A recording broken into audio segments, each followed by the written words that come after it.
Nesse vídeo eu quero explicar para vocês como funciona o departamento de deck, tá? E quais são os profissionais envolvidos nesse departamento, como vocês podem adequar ou encaixar as experiências anteriores para conseguir uma vaga no departamento de deck, certo? Vamos começar então pela base do departamento, os deckhands.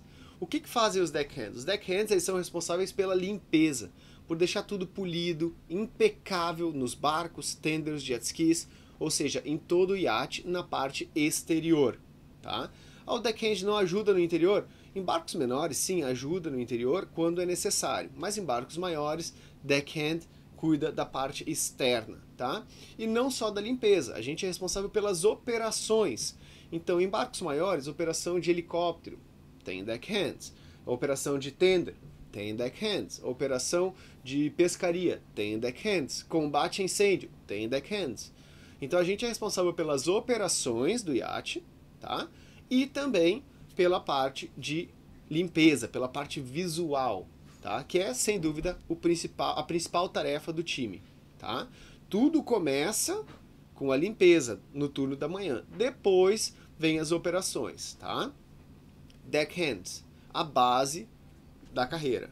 Depois a gente vai ter lead deckhands, tá? Os lead deckhands são profissionais que já estão há 3, 4 anos na indústria, tá? Que estão se preparando, tem ali um Yacht Master, ou um curso de Advanced Firefighting, ou HDO, ou HDA, Helideck Assistant, muitas siglas. Então, ele tem alguns cursos que fazem dele um profissional qualificado, capaz de operar e monitorar tenders, operação de lançamento de tenders, capaz de operar um pouso de helicóptero, capaz de operar uma mooring operation, né, e de supervisionar. Então, ele é um cara que está ali experiente, já conhece o barco e sabe como as coisas funcionam, tá? Esse é o lead deckhand. Depois a gente vai ter o bosun, que é o líder do departamento de deck, tá? Então o bosun é o cara que também já está lá há 5 anos, vamos dizer assim, em barcos maiores, e ele entende toda a operação do barco, ele é responsável por provisions de equipamentos, ou seja, ter tudo em estoque, tudo que é preciso para a temporada inteira, ele tem que planejar, fazer pedidos, comprar, organizar, ter inventário, né? Designar as tarefas diárias do time de deck, e os lead deckhands supervisionam os deckhands, tá? Então o bosun é o gerente do departamento de deck. E aí o que mais a gente tem no departamento de deck? A gente tem profissionais que são mais especializados. Por exemplo, a gente tem um carpenter, ok? O iate tem muita madeira, muita luz, muita coisa que às vezes precisa abrir um painel, às vezes tu precisa fazer uma troca de uma teca, às vezes a teca foi danificada, tu precisa refazer, fazer um caulking, né, que é uma Sikaflex, tu precisa refazer. Então, normalmente, iates maiores, eles têm um carpenter, ou iates menores têm um profissional com habilidades de carpintaria. Então, se tu tem uma experiência em carpintaria, né, isso é muito importante estar no teu currículo, porque provavelmente tu vai se diferenciar de outras pessoas que não têm essa experiência. E não basta simplesmente escrever carpintaria. É importante que vocês, no currículo, descrevam qual a experiência que vocês têm para que isso se torne mais sólido, mais forte no currículo, certo?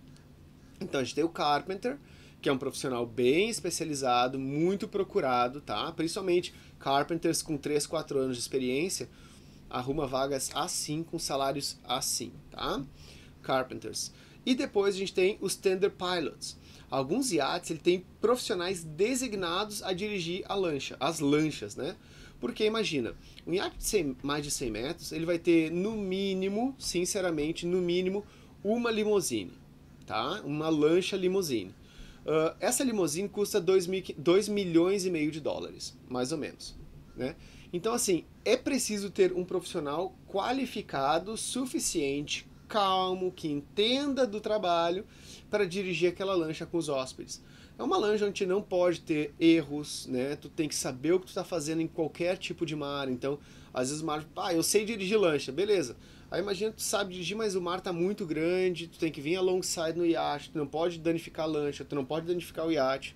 Se danificar a lancha tem que ir para reparo, tu não pode usar ela no outro dia. Então, assim, alguns iates eles optam por pagar um profissional para que ele seja responsável por aquilo. Então, o Tender Pilot, ele vai ser responsável pelas lanchas do iate. Então, ó, tu é responsável por essas 3 limousines aqui. Ele vai cuidar de polir, disso, daquilo. Ah, os deckhands não vão ajudar? Vão ajudar. Né? Chegou da água, tem que passar uma água, tem que limpar, tem que lavar, tem que polir, os deckhands ajudam. Mas ele vai estar ali na operação também, porque são responsabilidades dele, certo? Ah, e quando não tem nada, ele não ajuda no deck? Normalmente, quando os hóspedes não estão a bordo, quando é time down, eles ajudam no deck. Quando tem hóspedes a bordo, eles não ajudam. Eles vão entrar para dentro das lanchas lá, vão achar uma coisinha para polir e deu, e é aquilo ali que eles vão fazer. Tá? Eles estão stand-by para qualquer coisa que acontecer. Então, essas são as profissões no departamento de deck. Ah, o próximo vídeo eu quero falar sobre a bridge, que também tem alguns oficiais que acabam se tornando bosun por causa do step up, né? Porque ele é um ex-bosun que foi promovido a second officer porque ele fez o OW. Então, assim, ele é um second officer bosun. Então, assim, tem esses profissionais, mas eu vou deixar para falar dos oficiais, capitão, purser, no departamento de bridge, que é o próximo vídeo. E isso aí a gente já vai estar falando já de progressão de carreira, certo? Se gostou do vídeo, não esquece do like, não esquece, por favor, do comentário, é importante, e compartilhar com os amigos. Todo esse material é de graça e eu só quero que essa informação chegue ao maior número possível de pessoas. Se entendeu o departamento de deck, já descobriu onde quer trabalhar, diz pra mim aqui embaixo. Ah, eu quero ser carpinteiro. Ah, Rafael, tem experiência com isso? Vai ser legal saber como vocês estão entendendo esse material e como vocês estão se encontrando com as informações e construindo o perfil profissional de vocês, certo? Até a próxima. Tchau.